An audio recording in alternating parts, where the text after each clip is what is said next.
તો પછી એને ચાલુમાં બોલ્યો કે આટલો ટાઈમ સુધી પણ મનસુખભાઈ બેઠા છે, બહુ સારી વાત છે. જે લોકો આવ્યા હતા એને સોશિયલ મીડિયામાં ક્યાંક પોસ્ટરો પણ લગાવ્યા કે ભાઈ દેવાયતભાઈ આ તારીખે આવે છે ડાયરાના કાર્યક્રમમાં. રાજપીપળા ખાતેના ડાયરામાં મનસુખ વસાવાના કર્યા વખાણ.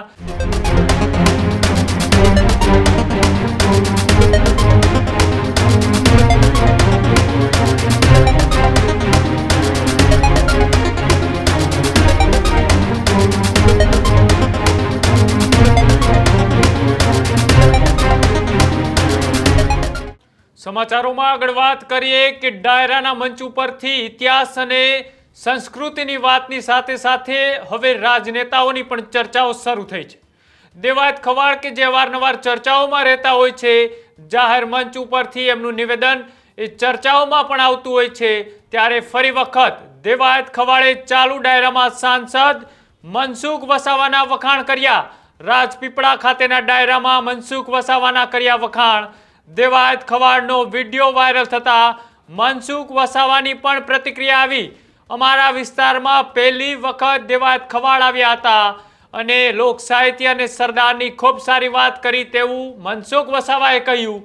સાથે જ મનસુખ વસાવાએ એ પોતાના વિસ્તારની અંદર એ ચાલી રહેલા એ વિવાદ અને વિખવાદની વચ્ચે જ્યારે જાહેર મંચ ઉપરથી તેમના વખાણ કરવામાં આવ્યા અને તેની સાથે જ મનસુખ વસાવાએ પ્રતિક્રિયા આપતા શું કહ્યું આવો તે પણ જોઈએ. દેવાયત ખવાડે જાહેર મંચ ઉપરથી મનસુખ વસાવાના એ વખાણ કર્યા હતા અને તેમણે કહ્યું કે હું ક્યારેક એ સોશિયલ મીડિયાના માધ્યમથી મનસુખ વસાવાના વિડીયો પણ જોઉં છું.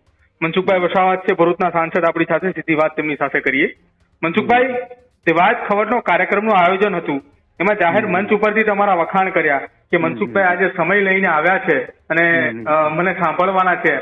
ઘણા બધા ધારાસભ્ય અને ઘણા બધા સાંસદો આયા પણ એ પોતાનો સમય મર્યાદા પૂરી થઈ જાય એટલે જતા રહે છે, પણ મનસુખભાઈ આજે સમય લઈને આવ્યા છે. હવે મારું શું છે, મારો એક સ્વભાવ કોઈ ધાર્મિક કાર્યક્રમ હોય કે આવો જાહેર કોઈ પણ કાર્યક્રમ હોય કે સાંસ્કૃતિક કાર્યક્રમ હોય, કોઈ પણ કાર્યક્રમ બને ત્યાં સુધી ત્યાં બને એટલો હું સમય ફાળવું. તો આ જે ડાયરાનો કાર્યક્રમ હતો એમાં પણ રાષ્ટ્રભક્તિ ને દેશભક્તિ ને આધ્યાત્મિક બધું આ બધું આમ કાર્યક્રમમાં હતો એટલે મને થોડો રસ પણ હતો એટલે હું પૂરો ટાઈમ રહ્યો.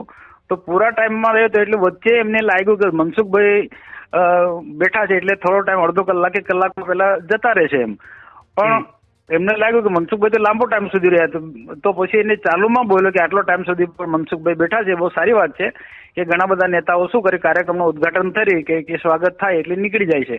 આ કે પૂરો ટાઈમ એમને લીધો છે, મારા ડાયરીને એમને નિહાળ્યો છે અને સાંભળ્યો છે, એક બહુ સારી વાત છે ને એનાથી હું રાજી છું અને આ બહુ સારી બાબત છે કે આપણે અને અમારા ડાયરામાં પણ બધી સારી જ વાત, દેશભક્તિ રાષ્ટ્રભક્તિની જ આધ્યાત્મિક બધી વાતો હતી, રાષ્ટ્રહિતની જ વાત હતી.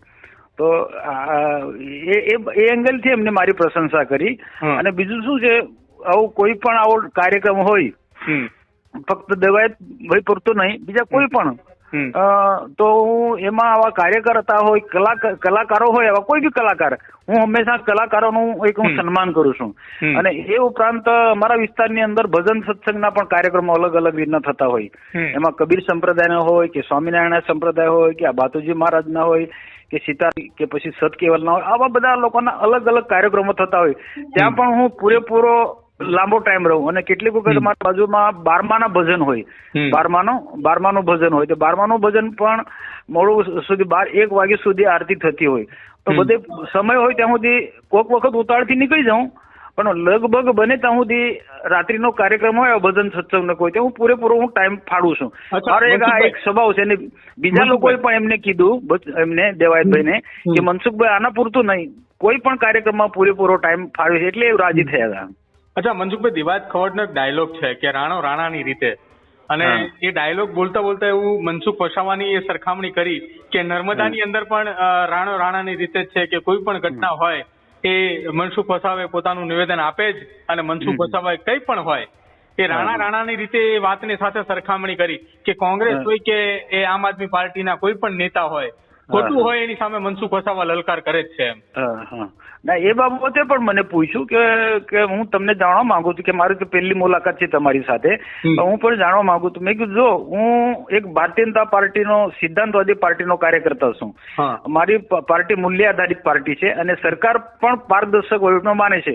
100% આપણે સફળ ના પણ થઈ સરકાર છે, આટલો મોટો વહીવટ છે, પણ બાકીનોની મેં વર્ષોની જે સરકારો બધી જોઈ છે એમાં ભારતીય જનતા પાર્ટીની સરકારમાં સાચા અર્થમાં પારદર્શક વહીવટ મને દેખાય છે. અને ક્યાંક ક્યાંક નાનું મોટું કંઈક સત્ય હોય તો અમે એને ઉજાગર કરીએ છીએ. અને આવું ક્યાંક પણ અમારા આસપાસમાં કોઈ બી હોય અને કોઈક વધુ પડતું આમાં ઇન્વોલ્વ હોય કે સરકારના વહીવટમાં ખોટો દુરુપયોગ કરતા હોય કે ભ્રષ્ટાચારને મદદરૂપ કરતા, એમાં કોઈ બી હોય અમારી સાથે જોડાયેલા લોકોને પણ હું ખુલ્લો પાડું છું.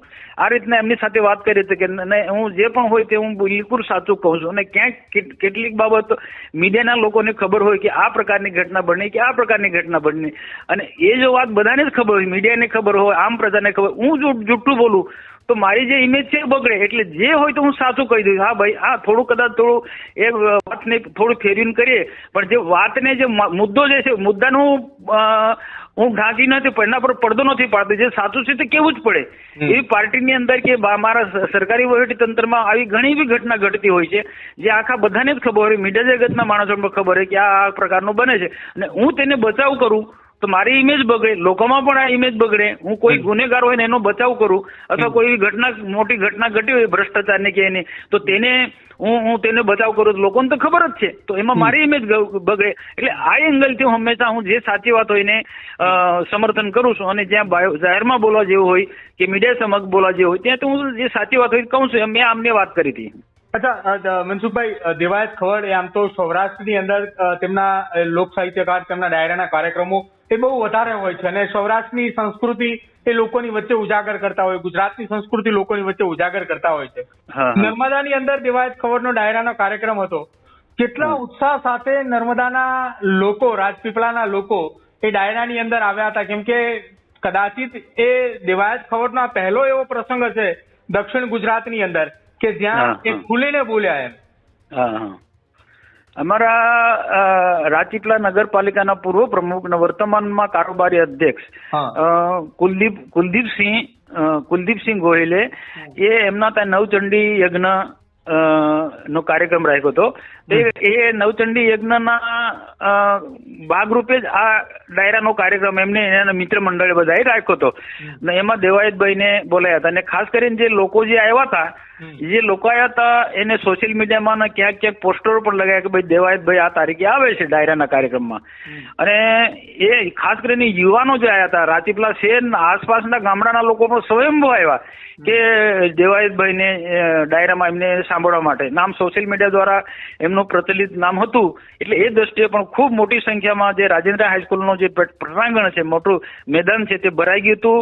અને આસપાસ રોડ પર પણ લોકો ઉભા રહ્યા હતા. અને ઠંડી, સખત ઠંડી હતી, છતાં પણ તેટલા યુવાનો પણ હતા, ભાઈઓ બહેનો પણ હતા, કંઈક 10 થી 15% વડીલો પણ હતા. એટલે ખૂબ મોટી સંખ્યામાં દેવાયતભાઈને સાંભળવા માટે લોકો આવ્યા હતા. અચ્છા મનસુખભાઈ, દેવાયતભાઈની કઈ વાત એવી તમને લાગી આવી, કઈ વાત એવી તમને ગમી કે જે ડાયરાના મંચ ઉપરથી દેવાયત ખવડે કરી હતી? જો મેં ઘણા ડાયરાઓના ઘણા ભજન સત્સંગમાં જાઉં છું. એ હંમેશા રાષ્ટ્રહિતની વાત અને આધ્યાત્મિક વાત એમની અંદર ઘણી બધી જે આવી ગઈ. અને આવી વાત જો કરતો હોય તો પછી અમારા જેવા લોકોને એ ગમે જ. એટલે ડાયરામાં ઘણા લોકો શું છે, કેટલાક યુવાનોને ખુશ કરવા માટે પેલા છેલ બટાવ પ્રકારના વાતો મૂકતા હોય છે, યુવાનોને ગમે તેટલું, પણ એવું નથી એમના વાતમાં. મેં જોયું કે કઈ ખરેખર યુવાનોને યુવા શક્તિ જે છે એ વેડફીની જોઈએ, પોઝિટિવ રીતના વાળવી જોઈએ, રચનાત્મક કાર્યમાં વાપરવું જોઈએ. સર વલ્લભભાઈ પટેલની પણ એમને વચ્ચે થોડી વાત મૂકી, અખંડિતતાની પણ એમને વાત કરી. બહુ સારી બધી વાતો, પોઝિટિવ વાતો એમને કરી અને યુવાનોને પણ ગમે અને વડીલોને પણ ગમે તેવી એમને બધી જ વાતો કરી હતી. બિલકુલ, આભાર મનસુખભાઈ વાત કરવા બદલ.